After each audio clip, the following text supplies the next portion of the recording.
நான் ஒன்று சொல்லட்டா, இந்த தோட்டத்துக்கு பின்னாடி ஒரு கதையே இருக்குது, சீக்ரெட் ஸ்டோரி. நான் என்னென்னு கடைசியாக சொல்கிறேன் பாருங்கள்.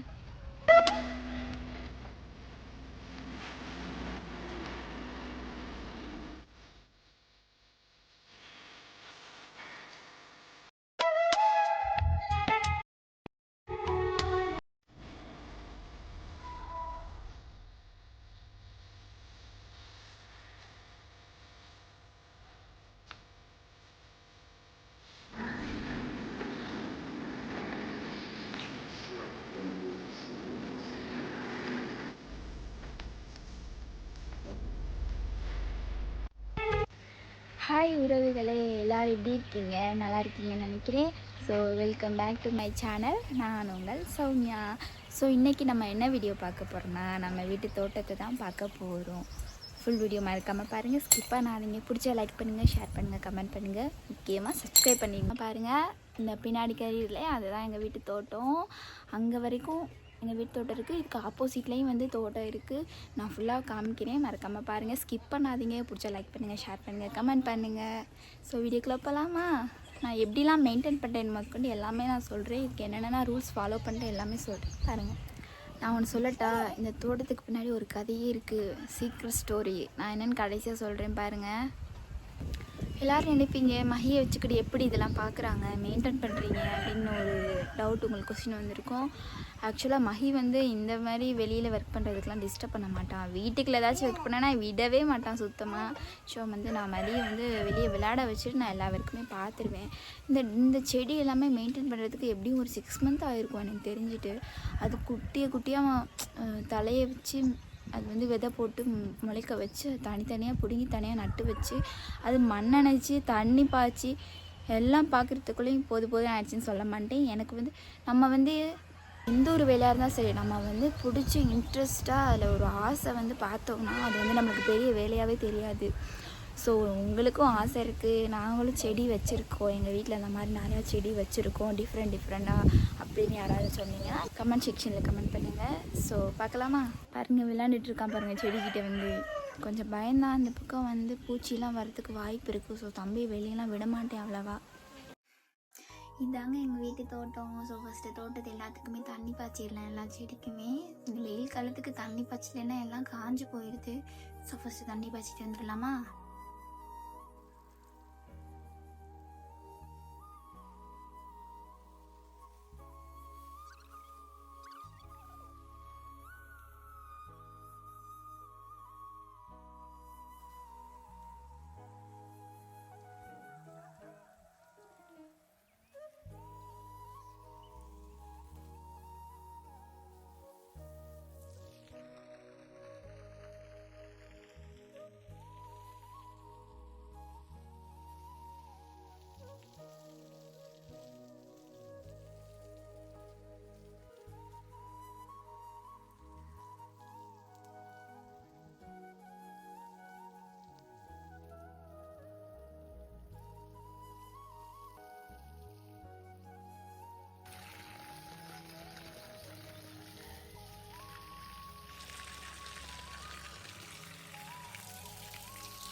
இந்த தக்காளி செடி எங்கள் வீட்டு ஓரத்துலேயே இருக்கும். இது வந்து நான் விதை போட்டுலாம் வளர்க்கலை. ஜஸ்ட் நம்ம காய் வந்து கட் பண்ணுறோம் இல்லையா, தக்காளியை கட் பண்ணிவிட்டு அதில் வேஸ்ட்டாக அழுகி போயிருக்கும் இல்லையா, அதை வந்து நான் சும்மா த்ரோ பண்ணி விட்டது தான். அதுவாக வளர்ந்துருச்சு. ஒரு செடி வளர்கிறதுக்கும் நம்ம ரொம்ப ஆசைப்படுவோம். ஸோ அதுவாக வளர்ந்தால் விடவா போகிறோம். அதனால் வந்து நல்லா தண்ணி பாய்ச்சி நான் வச்சுக்கிட்டேன். கொஞ்சம் கொஞ்சமாக வளர்ந்து அது பெருசாக வந்து காய் காய்க்கும் போது இருக்க சந்தோஷம் இருக்கே, ரொம்ப ஹாப்பியாக இருந்துச்சு. நம்ம ஒரு செடி வச்சு அதை ஆசையாக வளர்க்குறோம். ஒரு நாள் 2 நாள் 3 நாள் இப்படி வயசே அது வளர பார்த்துட்டே இருக்கோம். அப்படி பார்த்துட்டே இருக்கும்போது அது ஒரு வளர்ச்சியுமே நமக்கு சந்தோஷத்தை தான் கொடுக்கும். ஏன்னா அது புதுசாக இலை விடும்போதும், அது புதுசாக கிளை விடும்போதும், அது புதுசாக பூ பூக்கும்போது அது செடி வச்சு பார்த்தவங்களுக்கு தான் தெரியும் அதோட சந்தோஷம் எப்படி இருக்குன்னு. ஸோ நம்ம வீட்டுக்கு முன்னாடியே வாசலில் துளசி செடி இருக்கும். இது வந்து கருந்துளசி அப்படின்னு சொல்லுவாங்க. நான் பக்கத்துலேயே சேர்த்து வெள்ளை துளசின்னு ஒன்று வச்சுருக்கேன். அது வந்து லைட் க்ரீனாக இருக்கும். இது ரெண்டும் சேர்த்து வச்சா நல்லது அப்படின்னு சொல்லுவாங்க. அதுக்கு பின்னாடியே வந்து கனகாம்பரம் பூ ஒரு ஆரஞ்சு கலரில் இருக்கும். டிசம்பர் பூ மாட்டினேன். எங்கள் ஊரில் இதுக்கு பேர் கனகாம்பரம். ஒரு ஊரில் வந்து ஒரு மாதிரி பேர்லாம் சொல்லுவாங்க. ஸோ உங்கள் ஊரில் வந்து என்ன மாதிரி பேர் சொல்லுவாங்கன்னு சொல்லிட்டு கமெண்ட் பண்ணுங்கள். எனக்கு இந்த பூவெல்லாம் பார்த்தா பூத்து தலையில் வைப்போம் கட்டி வைப்போம்னு ஆசை வராது. அது அப்படியே செடியிலே இருக்கட்டும், பார்த்துட்டே இருக்கலாம்னு தான் தோணும். அதுக்கு பக்கத்துலேயே பார்த்தீங்கன்னா பப்பாளி மரம் இருக்கும். ஒரே ஒரு மரம் தான். அதில் 3 காய் மட்டும்தான் காய்ச்சிருக்கு. மற்றெல்லாம் பூ விட்டு இந்த சீசனுக்கு கொட்டுது. அதுக்கு பக்கத்துலேயே வந்து கொய்யா மரம் இருக்கும். இது வந்து நாட்டு கொய்யா மரம்னு நினைக்கிறேன். இது வந்து ரொம்ப பெருசாக வளர்ந்துருக்கும். இது நாள் வரை ஒரு பூ பூத்து நான் பார்த்ததில்ல. அப்புறம் அது பக்கத்துலேயே வந்து லெமன் மரம் இருக்கும். அது வந்து குட்டியாக அப்போ தான் வளர்ந்துட்டு இருக்குது. அப்புறம் மாதுளங்கன்னு இது நிறையா கிளை விட்டுருக்கு. நான் வந்து வீட்டு ஓரத்தில் இருக்கிறதுனால நான் அடிக்கடி வெட்டி விட்டுருவேன் தலையும் போதே. நிறையா பூ பூக்கும், காய் காய்ச்சதில்லை. இது பச்சை மிளகா செடி குட்டி குட்டியாக இருக்கும் ஹாஃப் சைஸில். இது பழுத்துருச்சு, நான் கவனிக்கலை அப்படின்னு நினைக்காதீங்க. இது வந்து நான் பழுக்கட்டும், அது வந்து காஞ்ச மிளகாய் வரட்டும் அப்படின்னு விட்டுட்டேன். ஸோ இது தாங்க வந்து கத்திரிக்காய் செடி நெக்ஸ்ட் பார்க்குறது. இது எல்லாமே குட்டி குட்டியாக நான் வந்து ஒரு மார்க்கெட் போனப்போ வந்து விதை வாங்கிட்டு வந்தேன். இதில் விதை போட்டு சின்ன சின்ன செடியாக வளர்ந்து அதை தனித்தனியாக எடுத்து நட்டு வச்சு 2 அது அது வந்து இந்த சீசனுக்கு ஒரு 6 months ஆயிடுச்சு. எப்படி வந்து நான் வளர வைக்கிறதுக்குள்ளேங்க. ஒரு நாளும் பார்த்து நான் வளர்ந்துட்டுருப்பேன். காலையில் எந்திரிச்ச உடனே என் பையனை பார்க்குறனோ இல்லையோ, நான் அந்த செடியை தான் வந்து பார்ப்பேன். என்ன ஒன்று இருக்குது, குழந்தை விட்டுருக்கா, பூ பூத்துருக்கா, அப்படி காய் காய்ச்சிருக்கா அப்படின்னு ஒன்று நான் பார்த்துட்ருப்பேன். இதனால் வர இந்த செடியில் ஒரு பூச்சியோடு நான் வந்து கடிக்க விட்டு நான் பார்த்தது இல்லை. ஏன்னா அந்த அளவுக்கு நான் வந்து மெயின்டைன் பண்ணிகிட்டு இருக்கேன். டெய்லி காலையிலையும் சரி ஈவினிங் சரி நான் வந்து தண்ணி ஊற்றுருவேன். இந்த செடிக்கு பின்னாடி ஒரு சீக்ரெட் ஸ்டோரி இருக்குன்னு சொன்னேனே, அது என்னன்னு தெரியுமா? நான் வந்து ஒன் டைம் எங்கள் அம்மா வீட்டுக்கு போயிட்டேன். தம்பிக்கு ரொம்ப முடியாமல் இருந்துச்சு. அப்போ நான் அம்மா வீட்டுக்கு தூக்கிட்டு போயிட்டேன். நான் வந்து ஒரு சிங்கிள் பேரண்டாக இருக்கனால பார்க்க முடியாது, பயமாக இருந்துச்சு. ரொம்ப வந்து ஃபீவர் அண்ட் கோல்டாக இருக்கிறனால தூக்கிட்டு போயிட்டேன். அப்போ பார்த்தீங்கன்னா எனக்கு இந்த செடி ஞாபகம் தான் வந்துச்சு. என் ஹஸ்பண்டும் அவங்களோட அம்மா வீட்டுக்கு போயிட்டாங்க. ஸோ என்ன பண்ணுறது, செடி காஞ்சி போயிருமே, கஷ்டப்பட்டு வளர்த்துமே, எனக்கு இதே ஞாபகமாக தான் இருந்துச்சு. அப்போ என்னமோ தெரில, நான் நினச்சிக்கிட்டே இருந்த மாதிரி நான் 5 நாள் அம்மா வீட்டில் இருந்தேன். அப்போ ஃபுல்லாமே டெய்லி மழை தான் பெஞ்சிச்சு. அது வந்து எனக்கு ரொம்ப ஹாப்பியாக இருந்துச்சு. இது எனக்காகவே மழை பெஞ்ச மாதிரி இருந்துச்சு. ரொம்ப ஹாப்பியாக இருந்துச்சு. ஸோ அந்த செடி வச்சு பார்த்தவங்களுக்கு தான் தெரியும் அது வந்து எவ்வளோ ஒரு க்ரோத்தான ஒரு மூமெண்ட் அப்படின்னு. நீங்கள் பார்த்துருப்பீங்க கத்திரிக்காய் செடியில் எவ்வளோ காய் காய்ச்சிருக்குன்னு. ஸோ அது வந்து நான் வந்து எந்த உரமுமே போட்டதில்லை. இந்த மாட்டு சாணத்தோட எரு இருக்கு இல்லையா, அது தூவுவேன். 2வது நம்ம வந்து காய் கட் பண்ணுறதுல வந்து எக்ஸ்ட்ரா வந்து கழிவு இருக்கும் இல்லையா, அந்த வெங்காயத்தூள், தக்காளி தூள், இந்த பூச்சிக்காய் இதெல்லாம் வந்து இருக்குல்ல, அதெல்லாம் மட்டும் தூவி விடுவேன். மற்றபடி நான் வேறு எந்த உரமே போடலை. இது பியூர் வெஜிடபிள்ஸ் தான். இது full and full natural vegetables. இது வந்து பச்சை மிளகாய் செடி. அதுக்கு பக்கத்துலேயே பார்த்திங்கன்னா வேப்ப மரம் ஒன்று இருக்கும். வீட்டுக்கு பக்கத்தில் வேப்ப மரம் இருந்தால் நல்லதுன்னு சொல்லுவாங்க. ஸோ இது வந்து பெரிய வேப்ப மரமாக இருக்கும். அதுக்கு பக்கத்தில் இன்னொரு பப்பாளி செடி. இது குட்டியாக இருந்துச்சு, எனக்கு சந்தோஷமாக இருந்துச்சு. இது வந்து குட்டியாக இருக்கும்போது எப்படியா வளர்ந்து இன்னும் நிறையா காய் காய்க்குமே, பழம் பழுக்கும் அப்படின்னு. ஸோ தண்ணி தொளிச்சு தான் விட்டு வளர்ந்தேன். அது வந்து ஆண் மரமாக இருந்துச்சு. ஸோ அது எப்படி இருக்கும்னா பக்கத்துலேயே அந்த கிளையோட பக்கத்தில் பூ பூக்காமல் தள்ளி பூ பூக்கும்.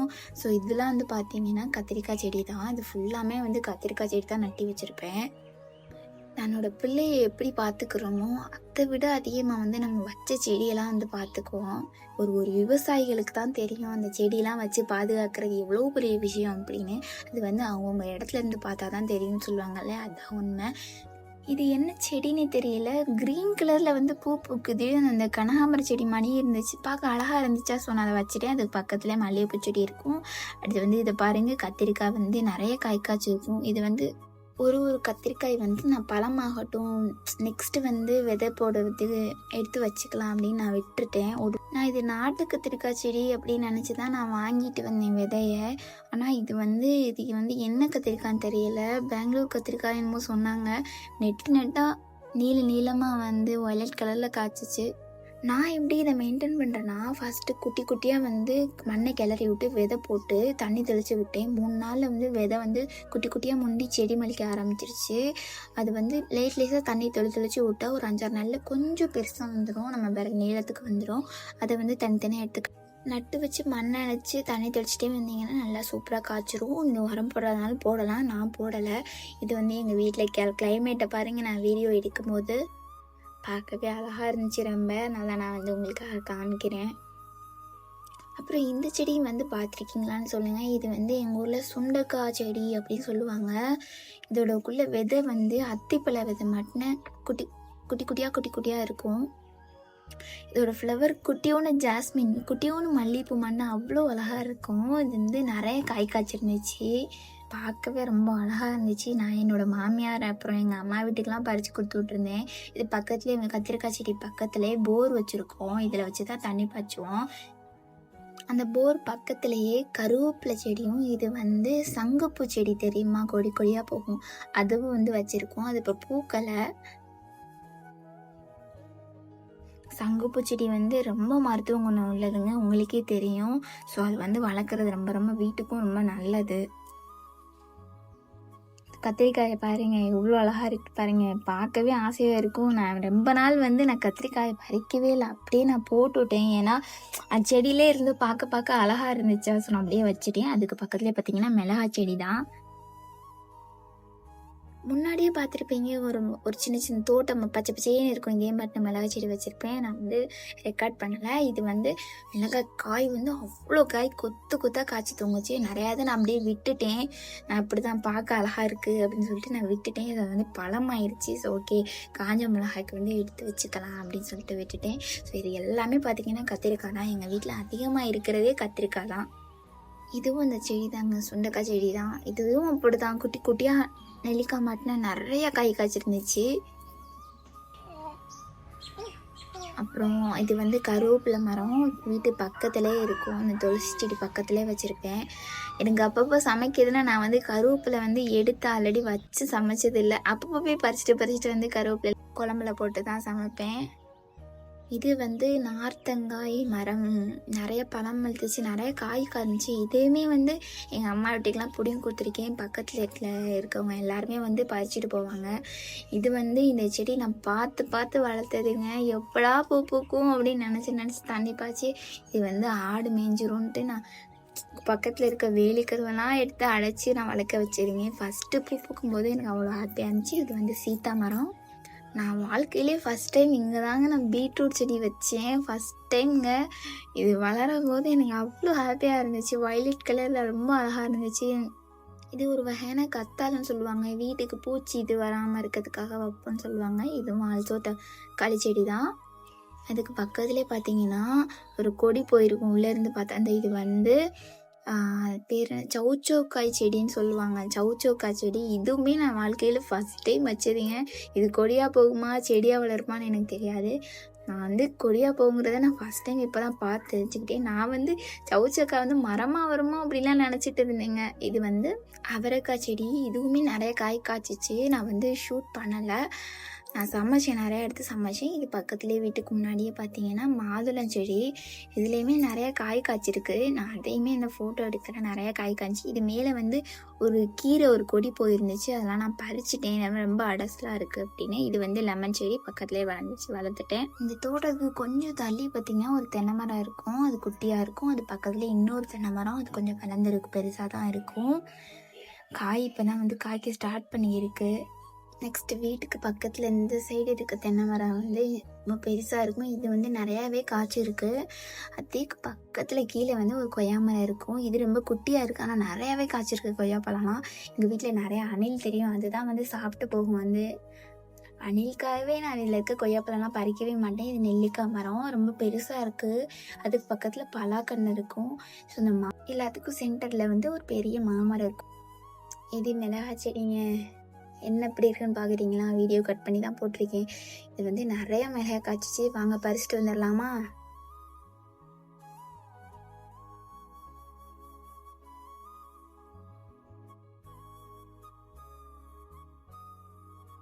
அப்படியே காய்ச்ச கத்திரிக்காயும் பறிச்சுட்டு வந்துடுவோம் வாங்க.